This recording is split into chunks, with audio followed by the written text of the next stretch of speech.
Hi, and thank you for welcoming me again.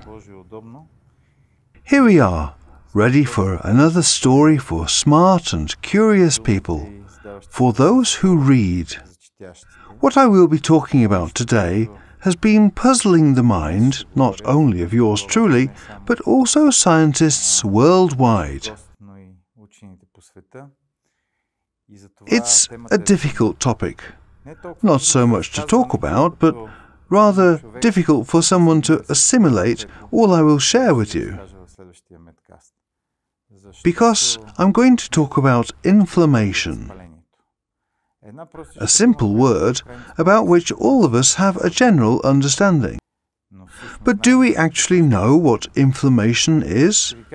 I can tell you that in medicine, every student knows the 5 signs of inflammation: pain, swelling, redness, loss of function, and heat. But in the end, inflammation is an immune response. My colleagues and friends from Nadezhda Media really wanted us to talk about the immune system and aging. But, truth be told, we should speak about inflammation and aging. Inflammation has suddenly become a very hot topic, and my favourite journals started writing on the topic when COVID appeared. COVID was actually an inflammation. Let's say this at the beginning of the podcast. The tragic cases brought on by COVID were not due to the virus itself, but due to the inflammation the virus caused. People were actually dying, not because of the virus, but because of the immune response to it. A very strong, acute immune response. And since, when we speak about inflammation and immune cells, I will not bother you with what types of immune cells exist and which one is responsible for what. I will just tell you that the immune cells are the warriors that the brain and your body use to protect and fight with external causes. When such a thing appears, immediately millions, billions of immune cells rush there to deal with it. So far, you most probably know all of this. But I have to tell you, this is the so-called acute inflammation. In acute inflammation, in order to have it, there must be some toxin or toxic ingredient to irritate. Say you inhale something toxic, and immediately immune cells enter the bronchi and start dealing with it. Or the same goes if you eat something toxic, just in your bowels. A bacterium, a bacterial infection, which could spread and instantly ring a bell for immune cells to come and deal with it, or a virus that acts in the same way, as I already mentioned, COVID, for example.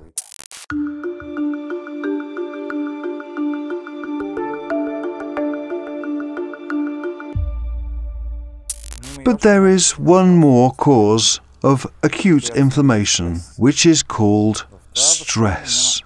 In such an inflammation, there is no agent that causes it, no external irritant. Irritation actually comes from overworking your body. Stress is a reaction that the body experiences in extreme situations. For example, if you have an antelope grazing in the savannah, and suddenly a lion lurches towards it, it will instantly start running. Instantly, the stress defense mechanisms are activated, and the immune system gets ready to jump, to react to this. The thing is that if it escapes the lion, 15 minutes later, the antelope has forgotten this incident and is already grazing again. We humans are a different species. For us, stress continues for a long time, and when it does, the body reacts with the so-called physiological inflammation. What is that? It's an attempt to bring back the old balance in the body by using the immune system. But imagine that every day, for days or months on end, you bother yourself that you might be sacked or that you haven't paid your mortgage or something. The antelope would never understand what this is, but you experience daily stress. Then this stress becomes distress and causes an inflammation in your entire body in what we call physiological systemic inflammation. Speaking about inflammation, we medics divide it into acute and chronic, and everything I have said so far is valid for acute inflammation. But when it continues for too long, it becomes chronic. More on that later. So let's get back to acute inflammation. Acute inflammation may occur when we have loss of structure. That means that if you're riding your bike and fall, you graze your skin, and it loses its entirety. That is, hundreds of thousands of cells die at that moment. What happens? The immune system rushes there first to check whether there are any bacteria or anything that has contaminated your graze. But most of all, it is there to destroy the cells that have died in this trauma. It begins eliminating them, replacing them with new ones, so that the wound can heal. This is the first inflammation. The second inflammation is the loss of function. When you inhale a poisonous gas and you start coughing, it blocks the activity of your bronchi, of your lungs. In mere seconds, your immune cells are already there. They hurry there, and you start coughing. This cough is simply a quick inflammatory reaction, where you are trying to throw the gas back out. The same goes for when you have an upset stomach. Diarrhea is just another fast immune response. Here I could tell you something interesting.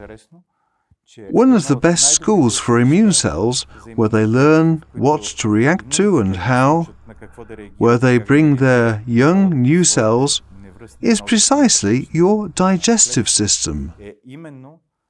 We ingest a lot of things and introduce the immune system to all sorts of nasty stuff, and it remembers how to react in future cases. So, inflammation.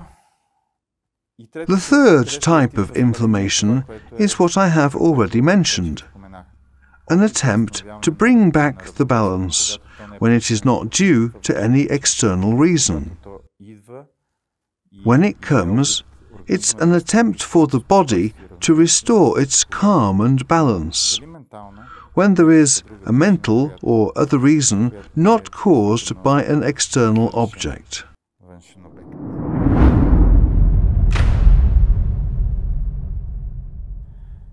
Now I should tell you more about some cells that usually come before or exactly when the inflammation begins. The others are the so-called zombie cells. If you search on Google or elsewhere in Western literature, they are called senescent, that is, old cells. But many scientists still today call them zombie cells. Why? Because they don't die. At the same time, they keep on feeding and secreting. Note that they secrete strongly pro-inflammatory substances. You ask why? Well, it's a way for them to cause and call the immune cells to come as fast as possible. The alarm I mentioned at the beginning of the MEDcast is precisely these pro-inflammatory things that are secreted by zombie cells. Imagine a zombie with a trumpet, playing as loudly as possible, so that officers come to where the accident has occurred. That is what these cells represent. They are the ones to first cause the immune response. On the other hand, there is a hypothesis on them that some of these cells are hurt in the trauma, or at the entering of the bacteria into the person, and the body itself blocks them in order for them not to degenerate. This is a thesis that many of my colleagues disagree with. So do I, as I believe that zombie cells are there before the inflammation occurs. There is no inflammation that is not related to zombie cells. They are the harbingers of inflammation. They are not formed as a consequence of it, but are usually there before it. Remember this, because it is important. It is related to the development of cancer and of aging. Speaking about chronic inflammation and the appearance of cancer, this happens when you have a huge percentage of zombie cells that encircle the cancer cell. In other words, if I were a cancer cell, nestling in a circle of 3 or 4 layers of zombies, and the police officers of the immune system were on their way to arrest me, trying to get me, but the zombies battled with them and killed them while I was doing my thing, multiplying into 2, 3, 4. That is how a cancer cell grows. You might think, I get it. Zombies are horrible, bad things. No, zombie cells aren't horrible because they are the harbinger of the coming storm. Let's imagine that there is a street where every day crimes are committed with several stores. But no one knows where and how a robbery will occur. If, however, there is an insider who sees that this shop could be robbed, who marks it with a red flag so that the police can see that this will be the next hit of the criminals, in the beginning, before the inflammation begins, this is precisely the messenger that zombie cells are. They notify the immune system that a problem is going to occur there. This is why, in this regard, they are not bad. But when the inflammation begins, the true battle, when a cancer cell develops, the zombie cells grow into huge quantities. Then they create a wall surrounding the cancer cell and protect it, while exhausting the immune system as it is trying to reach it. Then they are the bad type. There was a journal where the topic discussed was whether taking supplements to clear zombie cells would be beneficial or harmful. You know, speaking to you about this today, I have to tell you, scientists do not share one opinion on this issue. Some say that zombie cells are the reason for immune cells to be incapable of killing cells that don't methylate well, or those that die or that mutate to cancer cells and need to be cleared out. Others say that they are the harbinger of some process occurring there, and if there were no zombie cells, immune cells would not be alerted about these cancer cells.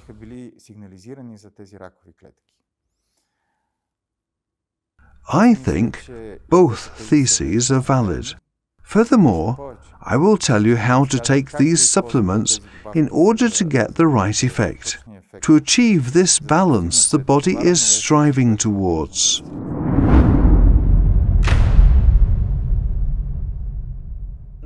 Let's stop the talk about inflammation, and I'll come back to it later on, when I speak about chronic inflammation. Before that, I would like to present to you my guest on today's MEDcast, a plant. Plants are relatives of ours. Let's not forget that many millions of years ago, we were such. A lot of things have remained from them, but many have changed. In fact, a plant is what it is because it has remained immobile, while we have the opportunity to move. It is precisely the opportunity to move that helped us develop an immune system to protect us from the changing conditions. My quiet company has no immune system, because it doesn't need it. It doesn't move. It has its own mechanism, which we also have. Plants don't have zombie cells because they don't have an immune system. They don't have inflammation either.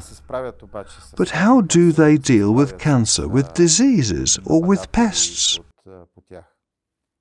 I will tell you. But I will take you way back in time to tell you about when dinosaurs roamed the planet some 60 million years ago, and plants still stood peacefully, ferns across the ground. Then something happened. A meteorite hit Earth. What happened? Dinosaurs ran away, but plants have roots and cannot move. That is when the so-called jumping genes appeared. Their discovery won a Nobel Prize.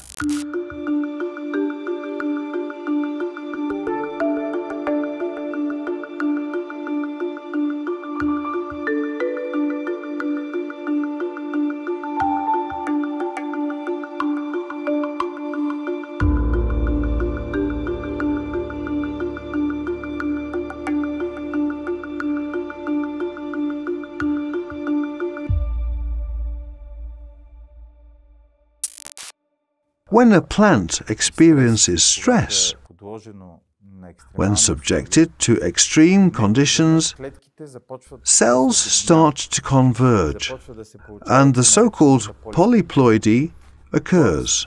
This means that cells with multiple nuclei appear.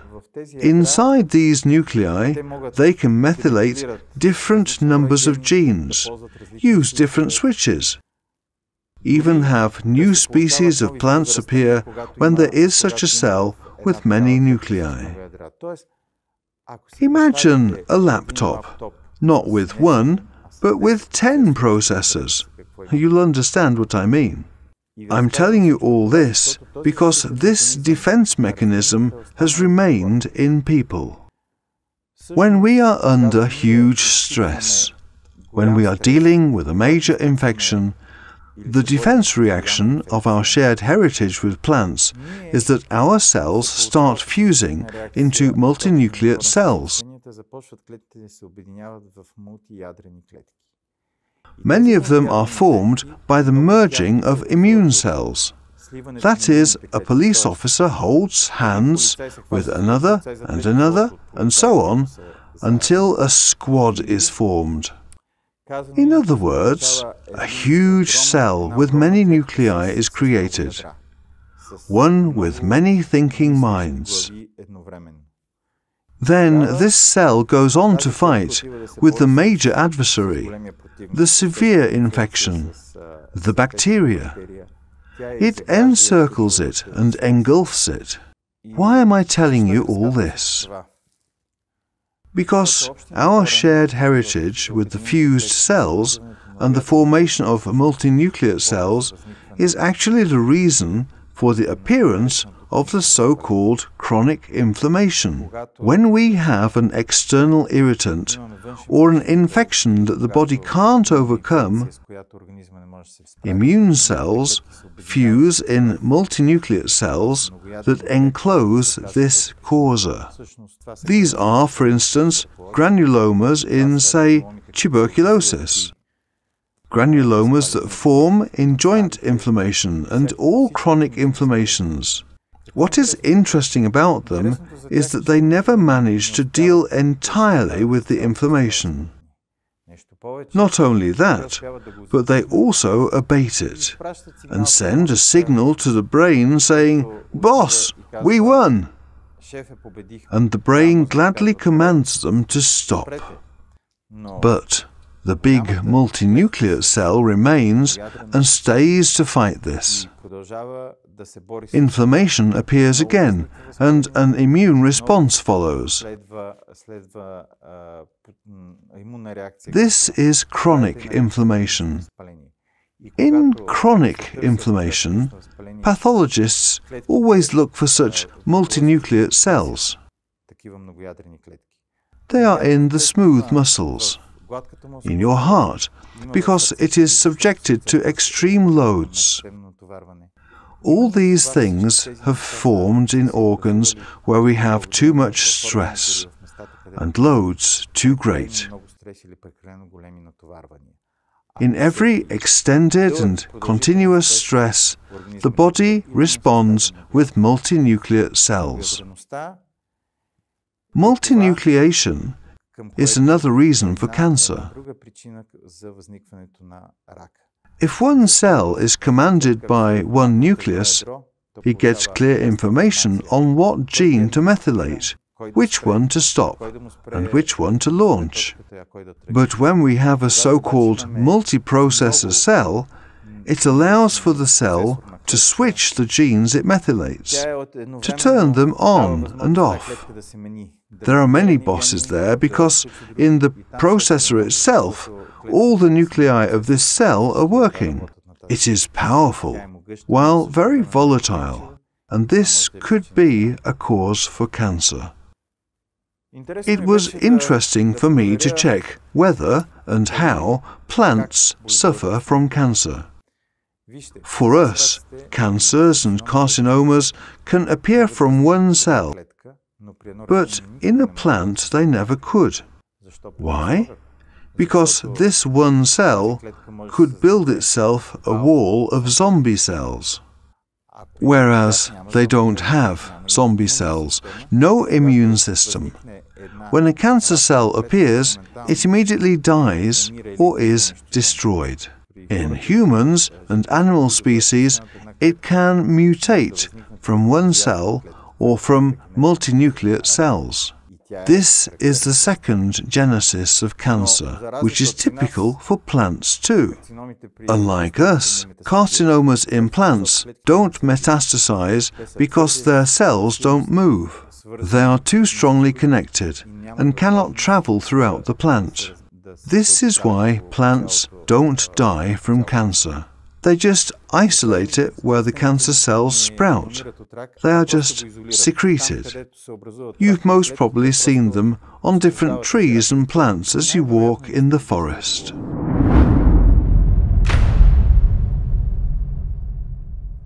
I've told you about acute inflammation and how zombie cells appear.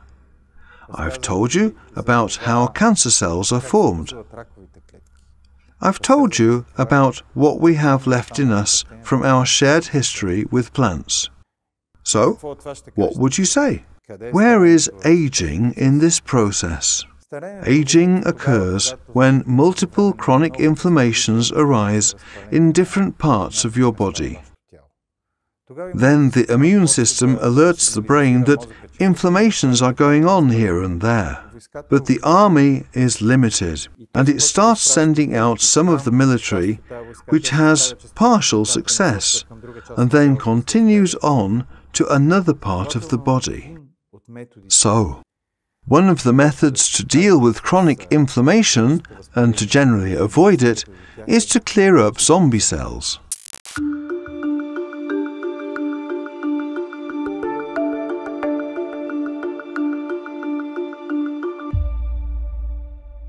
Sharing all this, it is clear. We use senolytics to shed zombie cells so that we can be happy and healthy for many years. But it doesn't work out like that. We have explained that they have a good and bad role. Here's an interesting fact. Compared to mice that constantly take senolytics, mice that intermittently take them, in say 1 month periods, on and off of senolytics, live twice as long. Why? It's simple. Balance can be achieved through such waves. On one hand, you clear out senescent cells. The immune system deals with all potential inflammatory spots. Then you stop taking the supplements, and they reappear where, say, a cancer cell or something could appear. You start taking them again, so as to help your immune cells deal with the aging or cancer cells. Then you stop again, so that the cells come out and mark the potential threat locations. This is the secret to senolytic therapy. This is actually the therapy when you take antioxidants and other such things. Chronic inflammation is something that, once it has occurred, is difficult to control.